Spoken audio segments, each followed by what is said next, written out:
Hello class, Dr. Shannon. I hope you all have had a wonderful Thanksgiving. I know I'm very thankful to be here today. Today what I'm discussing with you is who I believe is a great leader, and that is Jesus Christ. I know that over this last term we've studied a lot of different leadership theories, and what I have felt is that each and every one of them has been grounded in the character and values of who Jesus is and what he taught. Now, I feel that Jesus came to lead by example, to show us how we are supposed to live. And I know that it's made a huge impact on my life learning the things that he taught. Now, I'm not here to preach religion today, but what I am here to do is discuss the characteristics, the leadership style, and the accomplishments of Jesus. Ultimately, I feel he set the precedence for what leadership is supposed to look like. Now, Jesus was born in Bethlehem, and he was born in a stable, not to a wealthy family, uh, not to a family of social or economic stature. He grew up in Nazareth till about the age of 30, and there really isn't a lot of information regarding the childhood of Jesus. Now, where you will find a little bit of information is in Luke 2:41 through 52, gives us a little bit of background of who he was. In that passage, it talks about how he astounded the priests at the synagogue with his wisdom and his knowledge, and how he was listening and asking lots of questions. These are some great attributes of true leaders. Now, it also talks about how he was obedient to his parents.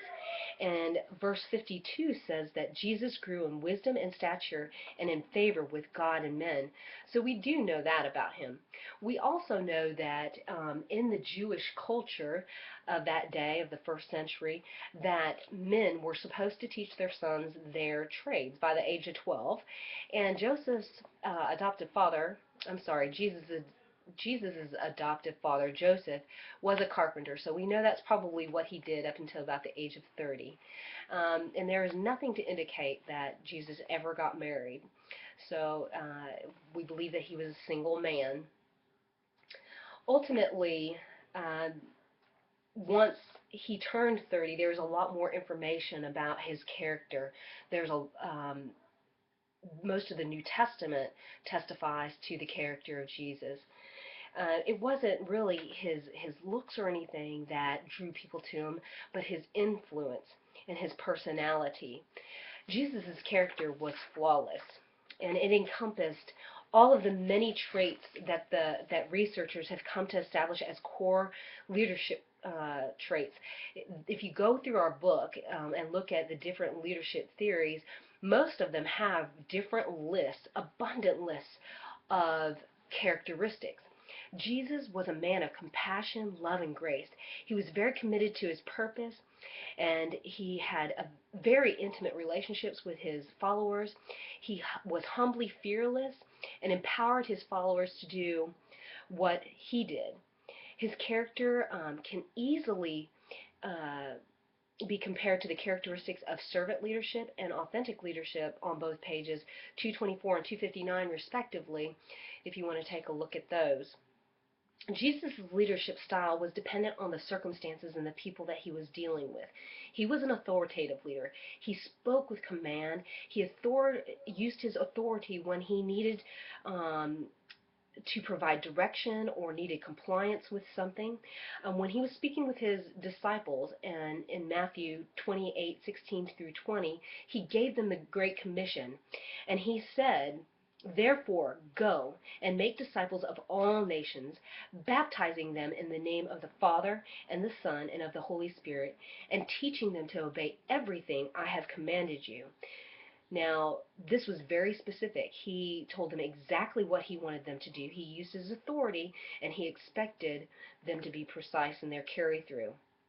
Now, Jesus was also a participatory leader or a democratic leader in that he was very involved with his followers. He was genuine and connected with them, and he knew that in order for him to lead them and to do the work that he expected them to do, he needed to be the ultimate example. He demonstrated what they needed to do and how they were to do it. He was very interactive with his disciples. He spent most of his days and nights traveling with them and building a sense of cohesiveness with them and amongst them. The followers trusted him and they believed what he had taught them, and he empowered them to grow and be courageous leaders. Also, Jesus was a laissez-faire leader. He taught them everything that they needed to know, and then he allowed them to go out. He just backed off and allowed them to go out and come to him when they had questions or concerns. He didn't stand over them expecting certain quotas to be filled or anything like that. He didn't micromanage them.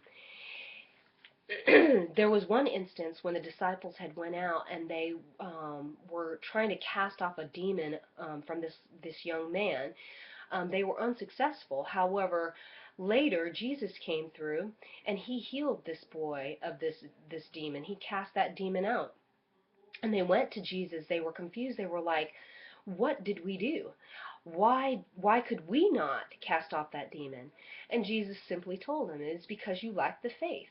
But he taught them. He showed them exactly what they needed to do, and then he let them carry on. So he encompassed all these different leadership styles: the authoritative, the democratic, and the laissez-faire. Jesus was very successful in many different ways. One way, I'm just going to go over a couple of them. One way was that he was very focused on his vision. He had limited time and he knew it. And so everything that he did was focused around accomplishing his goal of preaching the gospel and teaching these followers to carry on his legacy.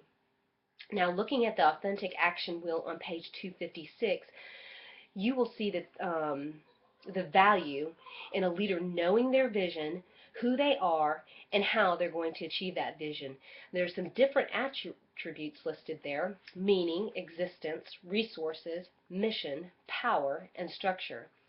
Now, they may have looked a little bit differently in the first century, but nevertheless, these areas were all recognized by Jesus on his mission. Now, secondly, Jesus practiced servant leadership better than anyone. He invested in his people, not favoring any one person over another. He served first and taught them by example. The night of Passover feast, Jesus washes the feet of his disciples, and then he states, "Now that I, your Lord and teacher, have washed your feet, you also should wash one another's feet." John 13:14. He was always genuine and empowered them to do exactly what he had called them to do. Servant leadership principles are derived from the leadership of Jesus, and that's awesome to know. Ultimately, Jesus achieved his vision of spreading the word of salvation and mentoring his followership to carry on his legacy. His disciples were so dedicated to him and the gospel that many of them died proclaiming Jesus as their Lord. All that he taught became what we now know as Christianity. Over 2,000 years following Jesus' death and resurrection, he is still the most proclaimed denomination of faith in the world. With a total of over 7 billion in population in the world, over 33% are proclaimed to be Christians. That's awesome. Jesus' character emanates throughout the Bible, the foundations of the moral systems that we live by in this world. His teachings help people to understand the difference between right and wrong, good and bad. And most impressive is that the fact that Jesus accomplished this legacy in only 3 years, from the ages of 30 to 33. Leadership is about influence. You have to change things for the better. I feel that that there was no greater influence, no greater leader than Jesus. I thank you all for your time, and thank you for bearing with me today.